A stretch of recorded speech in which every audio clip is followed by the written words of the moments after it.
I woke up feeling so tired because I've started a routine by bringing Spunky down to the barbecue area, the newly renovated barbecue area where there are PowerPoints, and I've seen neighbors actually cooking hot pots on weekends. They book the barbecue area and use the table areas to cook.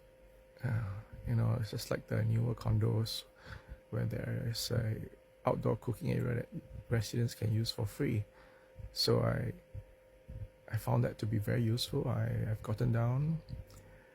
After breakfast, I will carry Spunky down and let her amble around the grass patch that's next to the barbecue pit while I sit down and read, and then charge my handphone there at the park just beside the electric point.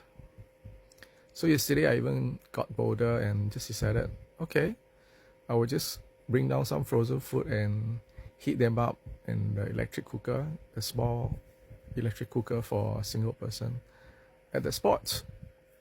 In case the manager comes by and scolds me. The contractor and the condo main contractor came by and he gave me a thumbs up. Says, yes, go ahead. The wash point there is just so useful. I could just do everything, wash everything there. Yeah, and yet I'm doing it for Spunky so that she doesn't get cooped up in the kitchen or the kitchen area where I confine her, because she pees so constantly. So I'm very thankful for the new arrangement. More importantly, it's 2 days after the elections, so our mixed feelings. So I was wearing this t-shirt which I just unconsciously grabbed from the rack.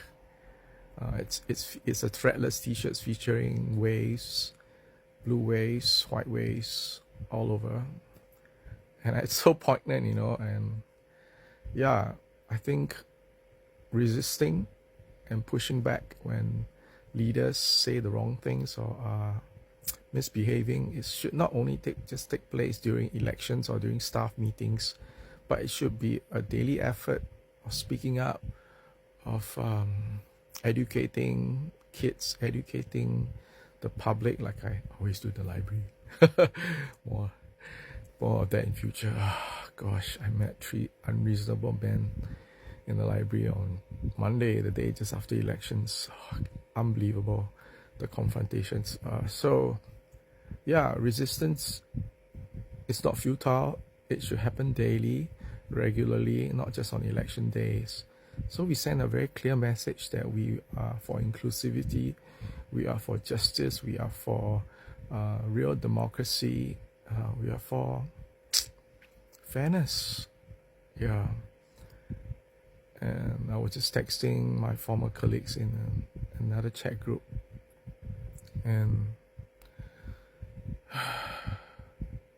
about this, daily efforts, and this must happen within the civil service and not just keeping mum because it will affect my career. While I was in civil service, I spoke up. Yeah, I spoke up all the time, and I acted on my beliefs. And even right so now, maybe because of my age, but I've been doing that since I was my late 30s, 40s. I speak up for the marginalized, for women's rights, for rights of the colored people, brown people, LGBT community. Yes, you heard me. Yeah, I speak up for them because former students who came up to me, and some had committed suicide. And while in service, we were just instructed not to talk about suicides if the former students are suspected gay. And we are not to even visit the parents, the family, to offer condolences. That was many years ago, many years ago. And how sad.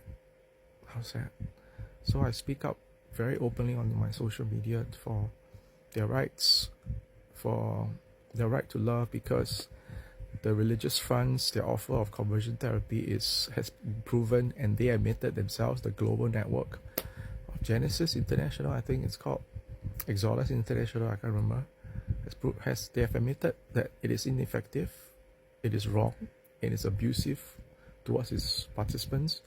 And mind you, they came to Singapore too, and some religious organizations are still operating under cover.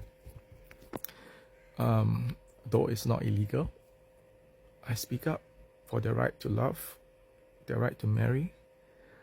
Yeah, I mean, why not? You have no solution. You only dehumanize, you demonize. And I'm so glad PPP got 0%. Talk about a strong mandate for your bigotry. You deserve it. Yeah. Yeah, I mean, you can call me anything you want. I speak up, I act out now, even in my new environment, the library, in my neighborhood, in my aging neighborhood. Yeah, maybe because you get bolder when you're older, you have nothing to lose. You have nothing to lose, but more to gain for the conscience and good night's sleep. And just knowing that you have lived long enough to see too much injustices, too much fair treatment for especially the marginalized, too much apathy. I mean, the Palestinian war, the Palestinians. What the hell, man? It's so wrong to keep quiet, especially religious people. Yeah, I've really offended too many people along my journey, but hey, walk your talk. I do. Have a good day.